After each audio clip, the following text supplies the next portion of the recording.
stakeholders from industry, government, as well as the private sector, to be able to share insights about cybersecurity in as far as tomorrow's digital space is concerned.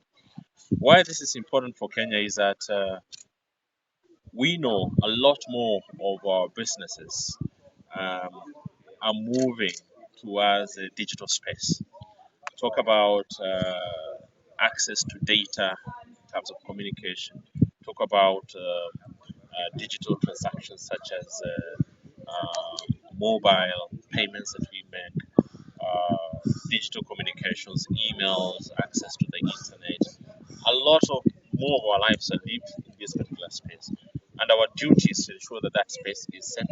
And if we are not compliant, there's certain the consequences in that regard. And in this case, really doesn't matter whether you're a leader or a common citizen.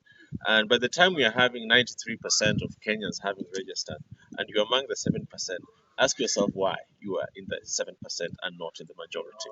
So for us, I think we treat people equally. And those who have concerns, let them raise those concerns with their operators. Because at the end of the day, we're going to go for the operators if there's no compliance. And therefore, operators are going to play a more critical role in terms of how they ensure that their subscribers are actually compliant. Of course, we've been exploring options in terms of how to push the numbers to 100%, so that those who are going to be disconnected, where there is evidence that actually you're not an active user or the line is not in active use, we need to disconnect that completely. There are those who I think are known to be using the SIM card. So the options that are available to operators are many. Some include denial of service in a more graduated way. So you might be able to receive calls but not make calls out. Why? Because you're not registered, so you have to go registered for you to be able to do that. So, yeah. Will you attribute the 7% with the 7% remaining? It's easier to actually narrow down and find out where they are. And if it turns out that they're in those community places, it will be very easy now to deal with such a situation. And Mark, I think Kenyans must also be warned that if you're not careful, your identification details will be used by those criminals in committee to register a SIM card.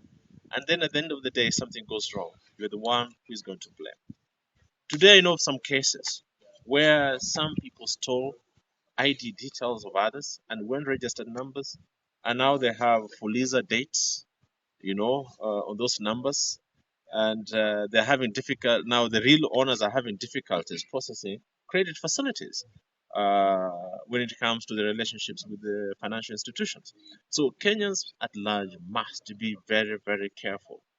And for us, if you register, we can guarantee your safety. If you don't register, we cannot guarantee your safety.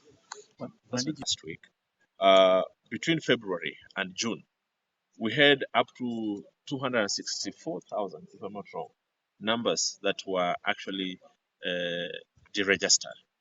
But we're trying to analyze that information further, because now we've seen some reports that are indicating more than 500,000, but we're not very sure about that. So this window of between 15th October and maybe end of next week, we'll be able now to narrow down to know the exact figures in terms of what has actually happened when it comes to disconnection. are you going to give second chance to do that? Yes, the question we're asking the regulator, operators will be asking the regulators, operators will be, what have you done to the people who are supposed to register and are not registered? The principle is you cannot have an active SIM card that is not duly registered. So if an operator allows a SIM card that is not duly registered to remain active, then they must be able to answer for that.